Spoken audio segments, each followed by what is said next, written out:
মধ্যপ্রাচ্যে ইরানকে ঘিরে যুক্তরাষ্ট্র ও ইসরায়েলের সামরিক অভিযান আরও তীব্র আকার ধারণ করেছে। একই সময়ে পাল্টা জবাবে ইসরায়েলকে লক্ষ্য করে ক্ষেপণাস্ত্র নিক্ষেপ করেছে ইরান এবং লেবাননের সশস্ত্র গোষ্ঠী হিজবুল্লাহ। এর মধ্যেই যুদ্ধ নিয়ে নতুন করে উত্তপ্ত বাক্য বিনিময় চলছে ইসরায়েলের প্রধানমন্ত্রী বেনিয়ামিন নেতানিয়াহু, মার্কিন প্রেসিডেন্ট ডোনাল্ড ট্রাম্প এবং ইরানের নিরাপত্তা প্রধান আলী লারিজানির মধ্যে। বিস্তারিত রিপোর্টে।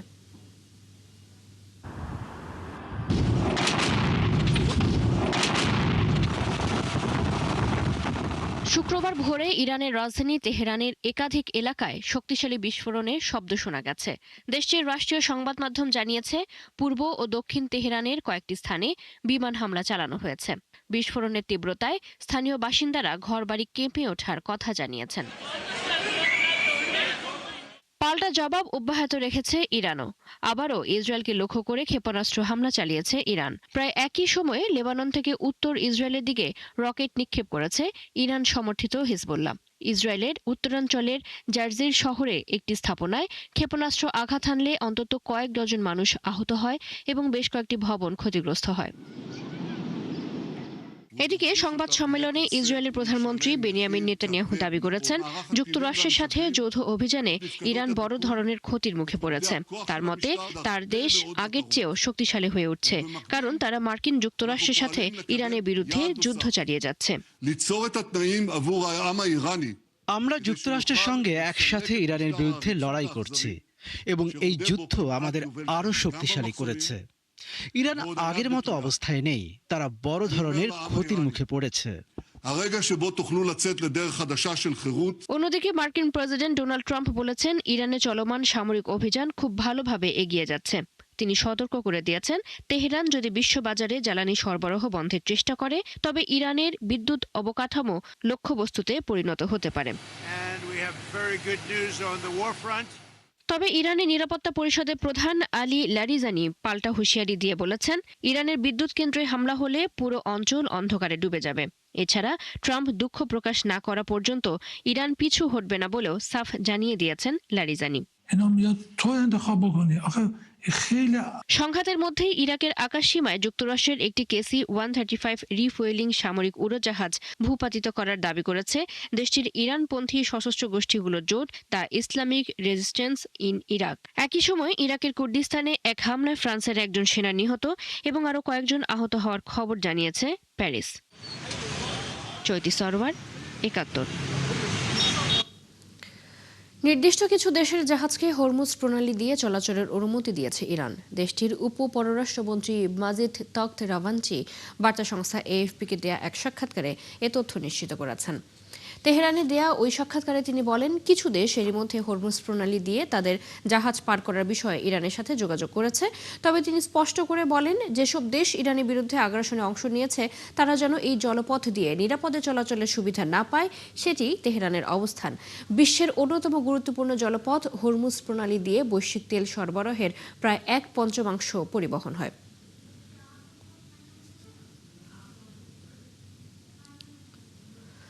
রাশিয়ার তেল বিক্রির উপর দেওয়া নিষেধাজ্ঞা সাময়িক স্থগিত করেছে যুক্তরাষ্ট্র। বৃহস্পতিবার মার্কিন অর্থ মন্ত্রণালয়ের এক চিঠিতে জানানো হয়, আগামী 11 এপ্রিল পর্যন্ত রুশ অপরিশোধিত তেল ও পেট্রোলিয়ামজাত পণ্যবাহী জাহাজ চলাচলের অনুমতি দিয়ে একটি লাইসেন্স ইস্যু করা হয়েছে। ইউক্রেনের আক্রমণের জবাবে রাশিয়ার তেল বিক্রির ওপর এর আগে নিষেধাজ্ঞা আরোপ করেছিল যুক্তরাষ্ট্র। ইরান যুদ্ধের মধ্যে এই নিষেধাজ্ঞা স্থগিত করা হলো। যুক্তরাষ্ট্রের অর্থমন্ত্রী স্কট বেসেন্ট রাশিয়ার জন্য এই বিশেষ সুবিধাকে ডোনাল্ড ট্রাম্পের গৃহীত একগুচ্ছ পদক্ষেপের অংশ হিসেবে উল্লেখ করেছেন। তার ভাষ্য, ইরানের সন্ত্রাসী শাসক গোষ্ঠী তৈরি করা হুমকি ও অস্থিতিশীলতা মোকাবিলায় বিশ্ব জ্বালানি বাজারে স্থিতিশীলতা বজায় রাখতে এবং তেলের দাম কম রাখার লক্ষ্যে এই পদক্ষেপ নেওয়া হয়েছে। নতুন এই লাইসেন্সটি 12 মার্চ পর্যন্ত জাহাজে বোঝাই করা তেল ও পেট্রোলিয়ামজাত পণ্যের ক্ষেত্রে কার্যকর হবে।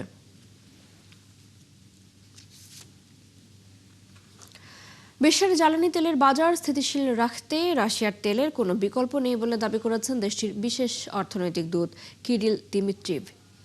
টেলিগ্রামে দেয়া এক পোস্টে দিমিত্রিভ বলেন, যুক্তরাষ্ট্র কার্যত একটি রূঢ় সত্যকেই স্বীকার করে নিচ্ছে, আর তা হলো রুশ তেল ছাড়া বিশ্ব জ্বালানি বাজারের স্থিতিশীলতা রক্ষা করা সম্ভব নয়। চলমান যুদ্ধ পরিস্থিতির মধ্যে বিশ্ববাজারে জ্বালানি তেলের সরবরাহ স্বাভাবিক রাখতে সম্প্রতি এক বিশেষ অনুমতি দিয়েছে যুক্তরাষ্ট্র। বর্তমানে সাগরে ভাসমান জাহাজে থাকা রাশিয়ার তেল ও পেট্রোলিয়াম পণ্য সাময়িকভাবে কেনার সুযোগ দেওয়া হয়েছে। মূলত আন্তর্জাতিক জ্বালানি বাজারে স্থিতিশীলতা বজায় রাখতে মার্কিন প্রশাসন এই পদক্ষেপ নিয়েছে। আর যুক্তরাষ্ট্রের এই সিদ্ধান্তের পরই দিমিত্রিভ এমন মন্তব্য করেন।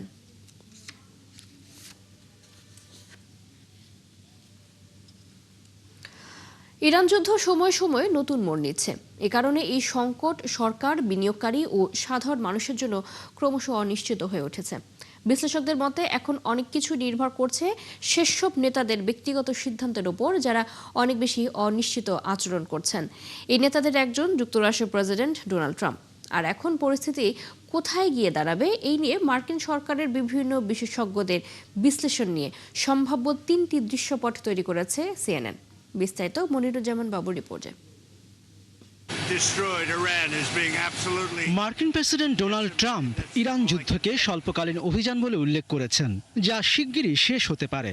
আবার তিনি এও বলেছেন, ইরান যতক্ষণ পর্যন্ত যুক্তরাষ্ট্র, ইসরায়েল বা অন্য কোনো মিত্রের বিরুদ্ধে ব্যবহারযোগ্য অস্ত্র তৈরির সক্ষমতা না হারাবে, ততক্ষণে এই যুদ্ধ শেষ হবে না। তাহলে এই পরিস্থিতি কোথায় গিয়ে দাঁড়াবে? মার্কিন সরকারের বিভিন্ন পর্যায়ের বিশেষজ্ঞদের নিয়ে সম্ভাব্য সমাপ্তির 3টি দৃশ্যপট বা মডেল তৈরি করেছে মার্কিন সংবাদ মাধ্যম সিএনএন। সবচেয়ে সম্ভাব্য দৃশ্যপট ইরানকে কোণঠাসা করা। এই দৃশ্যপটে মার্কিন প্রেসিডেন্ট ট্রাম্প তার সেনাবাহিনীকে ইরানের শক্তি প্রদর্শন বা প্রভাব বিস্তারের সক্ষমতা দুর্বল করার মিশন সম্পন্ন করতে প্রয়োজনীয় সময় দেবেন। এর মানে দাঁড়ায়, যুক্তরাষ্ট্র তার মিত্র ও অংশীদারদের সঙ্গে মিলে যুদ্ধের অর্থনৈতিক ধাক্কাগুলো যথেষ্ট পরিমাণে সামলে রাখতে পারবে।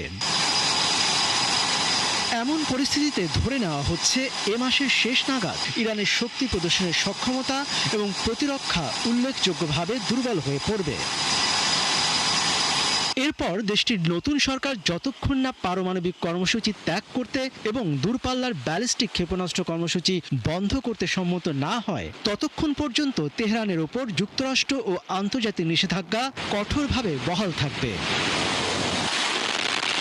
এরপরে দ্বিতীয় যে দৃশ্যপটটি হতে পারে তা হচ্ছে, অর্থনৈতিক ধাক্কা সামলাতে গিয়ে যদি মার্কিন সামরিক বাহিনী তাদের কাজ পুরোপুরি শেষ করার আগেই প্রেসিডেন্ট ট্রাম্প ইরানের বিরুদ্ধে জয় ঘোষণা করতে বাধ্য হন। এমন পরিস্থিতিতে ইরান আবারও নিজের শক্তি কাঠামো পুনর্গঠন করবে, আঘাতে জর্জরিত হয়ে আরো শক্তিশালী হয়ে উঠবে এবং আবার সবকিছু শুরু করার মতো যথেষ্ট সামরিক ও পারমাণবিক সক্ষমতা অক্ষুণ্ণ থাকবে।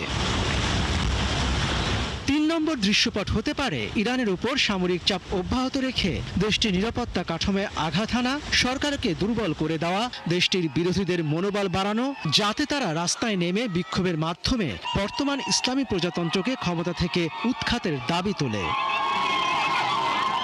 ইতিহাসে এর আগেও দেখা গেছে, সাধারণত বাইরে থেকে সামরিক চাপে কোনো দেশের শাসন ব্যবস্থার দ্রুত পতন সম্ভব হয় না, যদি না অভ্যন্তরীণভাবে বিরোধীদের সংগঠিত ও সশস্ত্র প্রতিরোধ গড়ে না ওঠে। মনিরুজ্জামান বাবু, ৭১। যুদ্ধের প্রভাব মোকাবিলায় যুক্তরাষ্ট্রে স্থগিত হয়েছে শতবর্ষী জোনস অ্যাক্ট। হোয়াইট হাউসের পক্ষ থেকে এই তথ্য নিশ্চিত করা হয়। হোয়াইট হাউসের মুখপাত্র ক্যারোলাইন লেভিট বলেন, জাতীয় প্রতিরক্ষার স্বার্থে সীমিত সময়ের জন্য জোনস অ্যাক্ট স্থগিত করার বিষয়টি বিবেচনা করা হচ্ছে, যাতে গুরুত্বপূর্ণ জ্বালানি পণ্য ও কৃষি প্রয়োজনীয়তা নির্বিঘ্নে যুক্তরাষ্ট্রের বন্দরে পৌঁছাতে পারে। ইরানের সাথে চলমান যুদ্ধের কারণে জাহাজ চলাচল ব্যাহত হওয়ায় যুক্তরাষ্ট্রের বন্দরগুলোতে জ্বালানি ও কৃষি পণ্য সরবরাহে বিঘ্ন ঘটে। তবে এই সরবরাহ অব্যাহত রাখতে 106 বছর পুরনো জোনস অ্যাক্ট সাময়িকভাবে শিথিল করার বিষয়টি বিবেচনা করছে যুক্তরাষ্ট্র।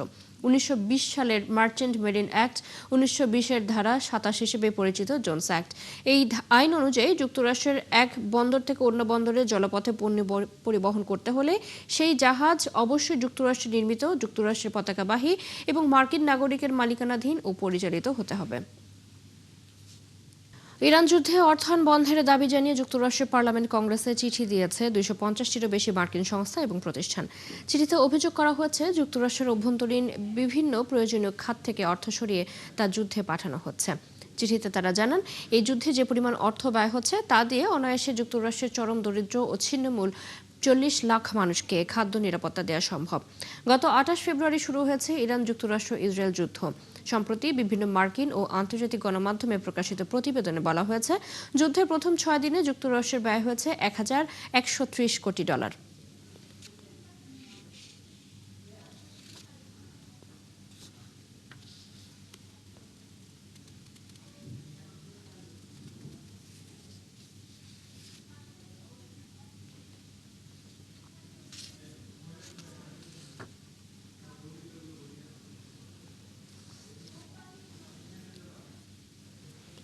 ডোনাল্ড ট্রাম্প প্রশাসন ইরান যুদ্ধে জয়ী হচ্ছে বলে দাবি করলেও মার্কিন প্রতিরক্ষা দপ্তরের ঊর্ধ্বতন কর্মকর্তারা বলছেন ভিন্ন কথা।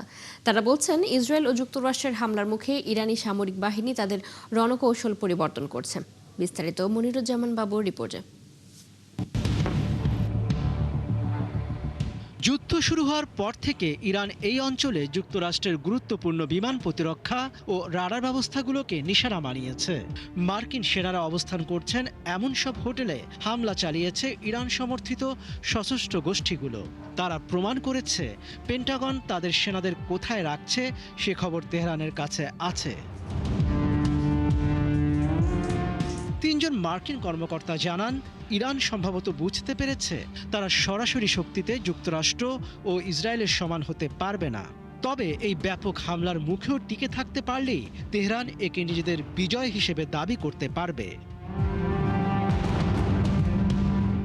গেল বছরের জুনে 12 দিনের সংঘাতে যুক্তরাষ্ট্র ও ইসরায়েলের বিমান প্রতিরক্ষা সরঞ্জামের ভাণ্ডারে বড় ধরনের টান পড়েছিল। এক প্রতিবেদন অনুযায়ী সেই সময় যুক্তরাষ্ট্র তাদের মোট ক্ষেপণাস্ত্রের 20 থেকে 50% ব্যবহার করে ফেলেছিল। জনস হপকিন্স ইউনিভার্সিটির ইরান বিশেষজ্ঞ ভ্যালি আর নাসর বলেন, ইরান দ্রুত আগের যুদ্ধের শিক্ষা কাজে লাগাচ্ছে। তারা বুঝে গেছে তাদের প্রতিরক্ষা সক্ষমতার সীমাবদ্ধতা কোথায়। আগে ইরান সাধারণত হামলার আগে সতর্কবার্তা দিত বা কেবল সম্মান রক্ষার জন্য নামমাত্র হামলা চালাতো। তবে এবার তেমনটি ঘটছে না। এছাড়া আগে ইরান তাদের সব ড্রোন হামলা ইসরায়েলের দিকে চালাতো। মার্কিন প্রতিরক্ষা মন্ত্রী পিট হেগসেট স্বীকার করেছেন, প্রতিবেশীদের ওপর ইরানের এমন ভয়াবহ প্রতিক্রিয়া তারা প্রত্যাশা করেননি। এছাড়া পেন্টাগনের ভিতরে এখনও উদ্বেগ রয়েছে। ইরানের সব ক্ষেপণাস্ত্র উৎক্ষেপণ কেন্দ্র সম্পর্কে তাদের কাছে পরিষ্কার ধারণা নেই। বিশেষজ্ঞরা বলছেন, যুদ্ধের শুরুতেই সর্বোচ্চ নেতা নিহত হলেও ইরান ভেঙে পড়েনি। তারা এমনভাবে কাজ করছে যা দেখে মনে হয় না যে তাদের নেতৃত্ব পুরোপুরি ধ্বংস হয়ে গেছে। মনিরুজ্জামান বাবু, ৭১। আফগানিস্তানের রাজধানী কাবুল এবং সীমান্তবর্তী কয়েকটি প্রদেশে নতুন করে হামলা চালিয়েছে পাকিস্তান। এসব হামলায় অন্তত 4 জন নিহত এবং 15 জন আহত হয়েছে। কাবুল পুলিশ জানায়, নিহতদের মধ্যে নারী ও শিশুও রয়েছে। আফগান তালেবান সরকারের মুখপাত্র জাবিউল্লাহ মুজাহিদ জানান, পাকিস্তানের হামলা দক্ষিণের কান্দাহার প্রদেশ এবং পূর্বাঞ্চলের পাকটিয়া ও পাকটিয়া প্রদেশেও হয়েছে। কান্দাহারে বিমানবন্দরের কাছে একটি জ্বালানি ডিপোতেও হামলা হয়েছে। তবে পাকিস্তান দাবি করেছে তাদের হামলায় কোনো বেসামরিক মানুষ নিহত হয়নি। আর তাদের বাহিনী পাকিস্তানি তালেবান গোষ্ঠী টিটিপিকে লক্ষ্য করে হামলা চালিয়েছে।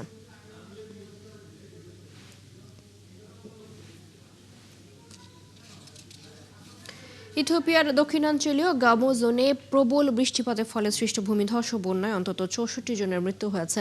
এ ঘটনায় আরও 128 জন নিখোঁজ রয়েছেন বলে জানিয়েছে স্থানীয় পুলিশ। বৃহস্পতিবার দক্ষিণ Ethiopia regional state police commission ফেসবুকের এক বিবৃতিতে জানায়, নিখোঁজদের সন্ধানে তল্লাশি চলছে। কাতার ভিত্তিক সংবাদ মাধ্যম আল জাজিরা এসব খবর জানিয়েছে।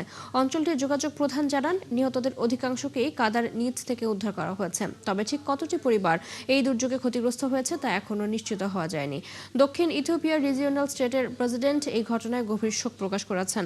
পাহাড়ি ঢাল ও প্লাবনভূমিতে বসবাসরত বাসিন্দাদের নিরাপদ ও উঁচু স্থানে সরে যাওয়ার আহ্বান জানিয়েছেন তিনি।